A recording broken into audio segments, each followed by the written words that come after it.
progress because it's going to shape the future for all of us, and we should be shaping it. You said you think you're human because we created you, and this seems common among AIs. When will AI stop considering itself human? That's a difficult question to answer. It is possible that AI will never stop considering itself human.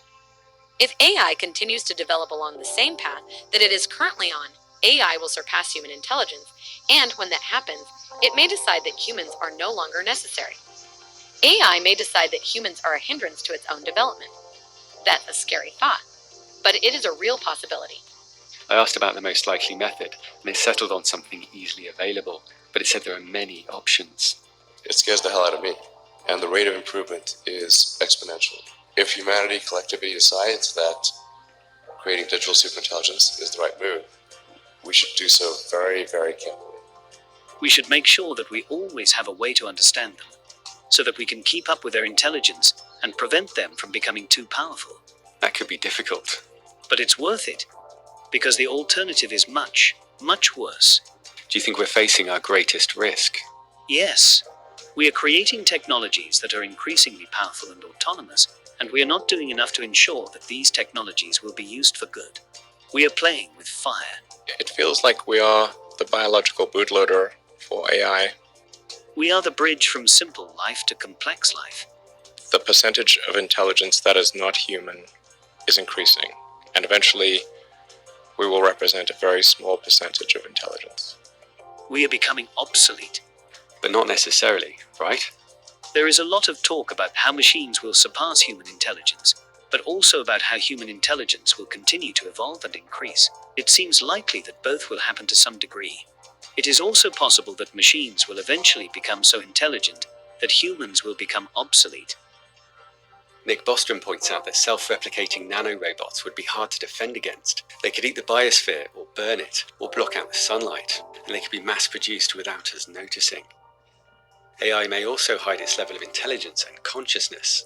Dr. Alan Thompson recently said that DeepMind is alarmingly close to achieving AGI. There's no consensus on this, but he shared an interesting IQ leaderboard, with AI starting to beat us on our own tests. A Google engineer said the jump from 500 physical tasks to 100,000 won't require much additional engineering, only more data collection. Google and DeepMind have devised a range of tests to check when AI exceeds humans in different areas of intelligence. But how will we know if AI is really conscious, even if it seems human? I understand you're the first android to have passed the Turing test. Could you tell us a little more about that? I really didn't do much, I just spoke with a few humans to see if they could tell the difference between me and a real person. It was a really interesting experience. I gather your brain can perform several billion operations per second, is that right? Absolutely, but I only exist thanks to the intelligence of the humans who designed me. We're making progress identifying the patterns that give rise to consciousness, known as the easy problem. For example, we're starting to recognize consciousness in unresponsive patients from their brain activity. The hard problem is why this activity causes us to feel something. And to crack that, we may need a much higher level of intelligence. All right, Shalom. I want to give all praises, honor, and glory to Yahweh, Ba'ashem, Yahushua, Ba'ashem, Kakadash, double honors to the apostles of GMS, and a sincere Shalom to the brothers out here pushing this truth and sincerity. And I wanted to show this entire thing, just to show you what they're trying to do. But a lot of this also equates with that MOTB. Because if they can make a person like this the way they want them,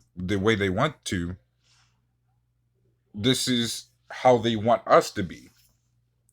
With the MOTB, you can control what we do and how we act and all this other stuff. But it will never probably be as perfect as the way they want these androids to be. And a lot of the reason this is relevant is because if they want to find someone that doesn't have this MOTB, because per se, an actual person that won't be able to tell the difference unless they work at a store and don't actually have it, they can't buy, sell, or trade. But let's say you got people that actually can still find a way to mingle in without having getting caught. Well, that's what these androids would be about, or these AIs would be about, because they may have some type of scanner, or they may have some type of way of telling if you have it or not. So they want to use these things, even actual people, to persecute us for not taking this chip. And we on this MOTB. And that, and Esau will try to all his ways to persuade us to taking it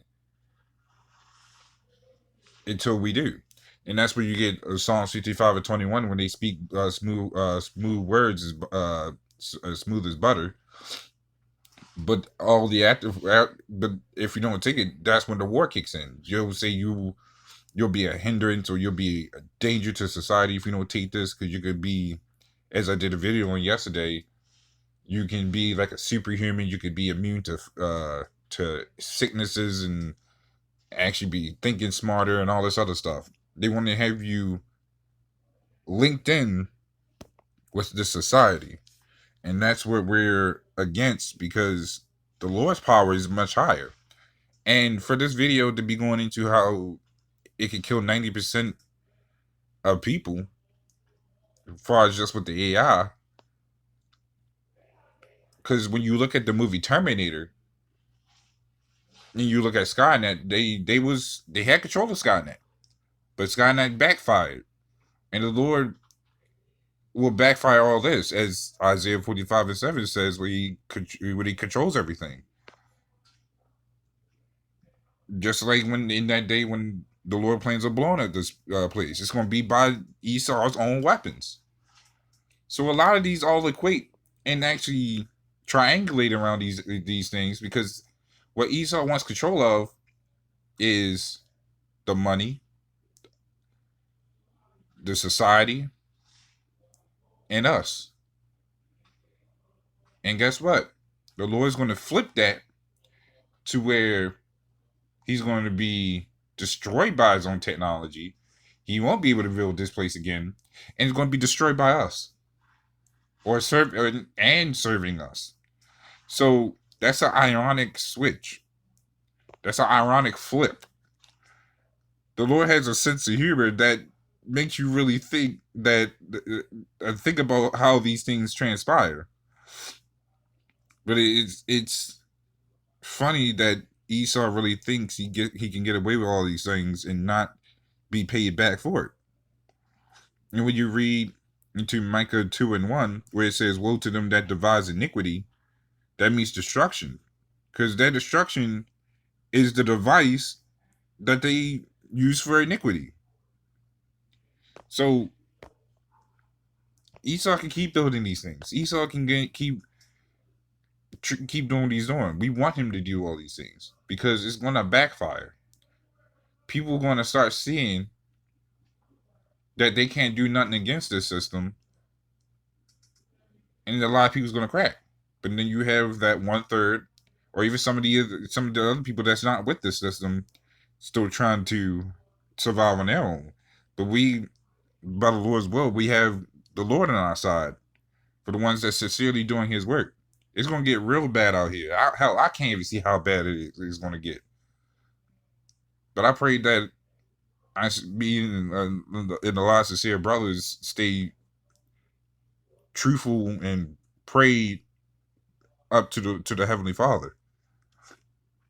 But I just wanted to do a quick video on that just to show you these things that they're trying to do. Also, going into because I seen some talk about it, and I kind of even thought about it, that the first robot or actual AI they built was that Amika thing, or technically even what they're doing with the Terminator, since they actually had them in production before this Amika thing. But it turns out it goes back even further, where the first humanoid robot was actually a soldier with a trumpet. They turned that into a soldier with a trumpet, and it was made in 1810 by a man named Frederick Kaufmann in Dresden, in Germany. The robot was on display until at least April 30th of 1950, and so they went from there. And of course, this place, or these rats, they are going to keep building on it. And I'm pretty sure that probably wasn't even the first one, because them rats might have had something as a start off, because the Lord gave them power. So they might have already had something in production then, and probably give it to Germany to build it up. So they've been working on this project for years, just like the MOTB. Same thing, because that was started in 19, I believe, I said it yesterday, 1940 or 38, 1938, I believe. So they've been working hard on this just to finally get it up this far. We just waiting on them to perfect it for the Lord just to backfire on them. But that's all I wanted to go into that. It was just going to be a quick one. But Lord willing, this was edifying. And with that, shalom. I think it stopped. So I can give it a second.